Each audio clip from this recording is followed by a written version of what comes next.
अस्सलाम वालेकुम जी, मेरा नाम आमिर बिलाल है। नाज़रीन, पाकिस्तान और सऊदी अरब के ताल्लुकात काफ़ी ख़राबी का शिकार रहे हैं और ऐसे हॉस्टाइल किस्म के इक़दाम किए गए हैं सऊदी अरब की जानिब से जिससे पाकिस्तान का बचना तकरीबन इम्पॉसिबल था। अगर सिर्फ पाकिस्तान के ऊपर इन्हिसार की बात होती या सिर्फ पाकिस्तान ने इन चीज़ों को हैंडल करना होता, लेकिन फॉर्चुनेटली हमारे पास कुछ ऐसे दोस्त थे जिनकी मदद के साथ हम इस मुश्किल चैलेंज से निकल पाए और हमारे लिए मज़ीद मुश्किलात जो हैं वो उनमें इजाफा नहीं हुआ। सऊदी अरब और पाकिस्तान के ताल्लुकात उस वक्त ख़राब हुए जब पाकिस्तान ने एक तरफ तो रिलीफ लिया और पाकिस्तान ने वहाँ पर जाकर सऊदी अरब से कहा कि हमारी माइशत जो है वो ख़राब है और हमें यहाँ से ऐसे कह लें कि रेस्क्यू करने के लिए आपकी मदद दरकार है। और वी आर वेरी थैंकफुल कि सऊदी अरब ने उस वक्त पाकिस्तान की मदद की और तकरीबन 6 अरब डॉलर जो है उसका रिलीफ पाकिस्तान को दिया गया। 3 अरब डायरेक्ट जो है बैंकों में रखे गए और 3 अरब डेफर्ड पेमेंट के ऊपर ऑयल की जो है वो परचेजिंग जो है उसके ऊपर मुअख्खर अदायगियों के ऊपर 3 साल के लिए ये हमें ऑयल देने के बारे में उन्होंने मुआहदा किया। लेकिन फिर हुआ ये कि जब इजराइल का मामला, इजराइल एलिमेंट जब बीच में आया और इजराइल को तस्लीम करने की बातचीत चली तो पाकिस्तान के ऊपर प्रेशर डाला गया कि हमने आपको इतनी फेवर दी, आपकी इतनी मदद की, तो आप इसके बदले में ये फेवर दें कि आप इजराइल को तस्लीम कर लें। अब था ये उस वक्त ऐसे कह लें कि एक ब्लैकमेल किया गया पाकिस्तान को कि अगर आप तस्लीम नहीं करेंगे तो आपके लिए नुकसानदेह होगा। हमने आपको जो लोन दिया हुआ है या जो फेवर दी हुई है वो हम आपसे वापस ले लेंगे। और राइटफुली इसी तरह सऊदी अरब ने किया जब पाकिस्तान की जानिब से इनकार किया गया। अब पाकिस्तान के 2 मुतालबात थे। एक तो ये था कि जब कश्मीर का मामला ख़राब हुआ, आर्टिकल रिवोक हुआ, तो उस वक्त पाकिस्तान को एटलीस्ट सऊदी अरब और ओआईसी ममालिक जो थे उनकी सपोर्ट चाहिए थी। लेकिन सऊदी अरब की जानिब से, ओआईसी की जानिब से इसके ऊपर ना कोई वाज़ेह हिकमत अमली बनाई गई और ना ही पाकिस्तान की मदद में और कश्मीर के हक़ में कोई उस तरह का स्टांस अपनाया गया जिसके ऊपर पाकिस्तान को एतराज़ था।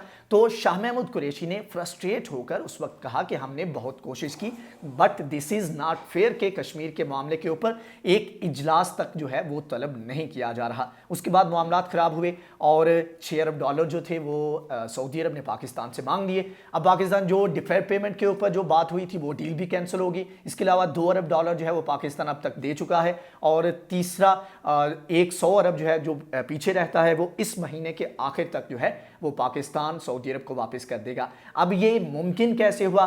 चाइना ने हमारी मदद की और चाइना की मदद से हमने ये रिटर्न किया। अब पाकिस्तान एक अच्छी पोजीशन पर था और बल्कि है, और पाकिस्तान ने कहा कि आपने हमारे मुश्किल वक्त में हमें ब्लैकमेल करने की कोशिश की तो अभी हमें आपसे कोई मतलब नहीं, अब आप अपने फैसले करें। और वो मामलात जो कि बहुत ज़रूरी हैं, बड़े कोर लेवल पर हैं, उनके अंदर हम आपकी मदद करेंगे, लाइक के सिक्योरिटी जो हरमैन शरीफैन की सिक्योरिटी है, इसके अलावा दीगर जो मुकद्दस मुकामात की सिक्योरिटी पाकिस्तान करता है, तो इन मामलात में हम आपकी मदद करेंगे लेकिन इससे ज़्यादा हम आपकी मदद नहीं करेंगे। यही वजह है कि जब सऊदी अरब के सफ़ीर ने प्राइम मिनिस्टर से बात की और मामलात को आगे बढ़ाने की बात की गई तो प्राइम मिनिस्टर की बॉडी लैंग्वेज जो थी वो बड़ी रिजिड थी और बहुत जो है ऐसे कह लें कि उनको जवाब दिया सख्त अल्फाज में कि हम आपके ऊपर, आपके जो मुतालबात हैं उसके ऊपर बात नहीं कर सकते। अब एक ऐसे कह लें कि गिल्टी कॉन्शियस है सऊदी अरब की जानिब से, उसको अंदाज़ा है कि उसने क्या किया है और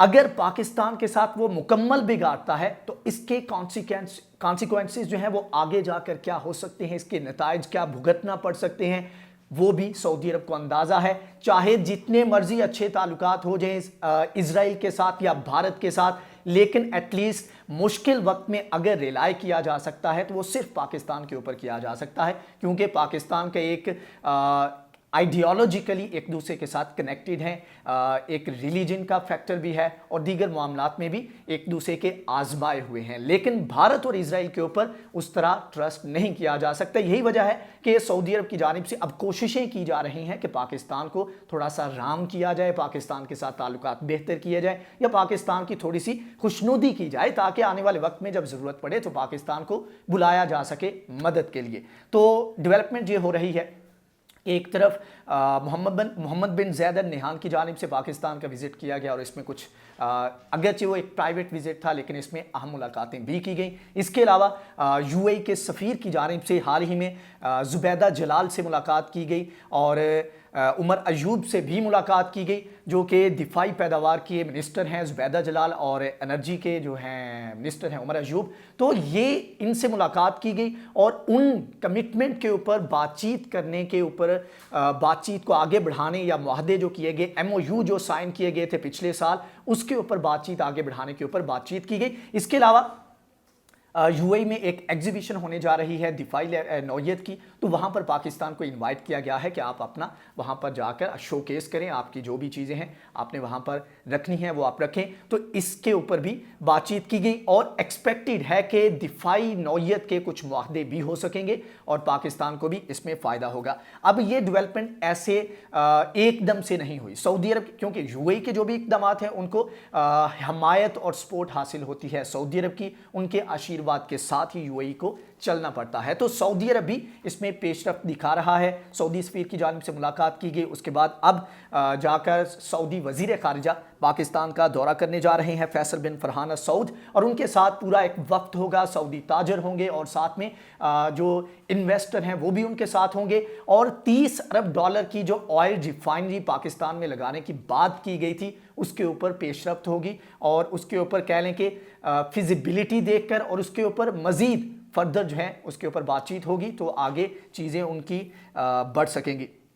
اس کے علاوہ دیگر جو چیلنجز ہیں وہ بھی سعودی عرب کو ان کا بھی سامنا ہے. تو پاکستان کے ساتھ تعلقات بہتر بنانا اس کے لیے ضروری ہے. اگر لیٹس سپوز کے معاملات بگڑتے ہیں, اگر امریکہ اور عرب ممالک مل کر تہران کے خلاف کوئی بڑا قدم اٹھاتے ہیں تو یہ ایک آسان قدم نہیں ہوگا. ایسے میں سعودی عرب چاہے گا اور امریکہ چاہے گا کہ پاکستان کو ایٹ لیسٹ اس طرح نہ چھوڑا جائے کہ پاکستان اس وقت ایران کے ساتھ جا کر کھڑا ہو جائے. تو پاکستان کو لوپ میں رکھنے کے لیے ضروری ہے کہ پاکستان کے ساتھ اس طرح کے تعلقات رکھے جائیں. اگر خراب نہیں تو ان کو بہتر بھی نہ کہا جائے لیکن ایک نیوٹرل لیول کے اوپر جا کر ان کو سسٹین رکھا جائے. اب بڑا تھریٹ کیا ہے وہ یہ ہے کہ ایران کی جانب سے بہت بڑی ڈیولپمنٹ ایک ریسنٹلی شو کی گئی ہے. اس میں انہوں نے ایک انڈر گراؤنڈ ایک میزائل جو ان کی جانب سے ایک سیٹلمنٹ جو ہے وہ رکھی گئی, کیونکہ ایران کے بارے میں کہا جاتا ہے کہ اس کا انڈر گراؤنڈ سسٹم جو ہے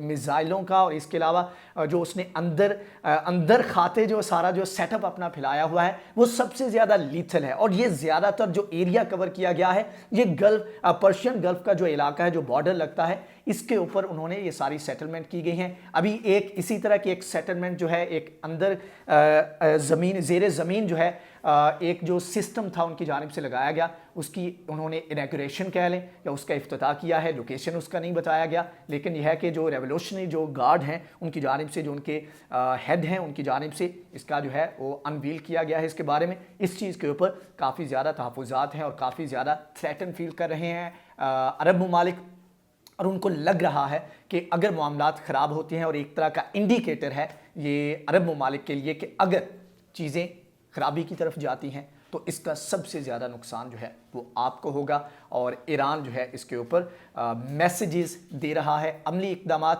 وہ 13 یا 12 دن کے بعد کرے گا جب جو بائیڈن اور ٹرمپ جو ہے وہ چلے جائیں گے اور جو بائیڈن جو ہے اپنا آفس سنبھالیں گے. تو یہ ڈیولپمنٹس تھیں جس میں پاکستان کا رول ہر گزرتے دن کے ساتھ مزید مضبوط ہو رہا ہے اور اس کی اہمیت جو ہے وہ بڑھتی جا رہی ہے. آنے والے وقت میں اس اہمیت کا اندازہ پوری دنیا بھی کرے گی اور پاکستان کو بھی اس کا فائدہ ہوگا. تو آج کی ویڈیو سے اتنا ہی. اگر آپ کو یہ ویڈیو پسند آئی ہے تو اس کو لائک کریں, شیئر کریں, ہمارے چینل کو سبسکرائب کریں. نیکسٹ ویڈیو میں حاضر ہوں گے, تب تک کے لیے اللہ حافظ.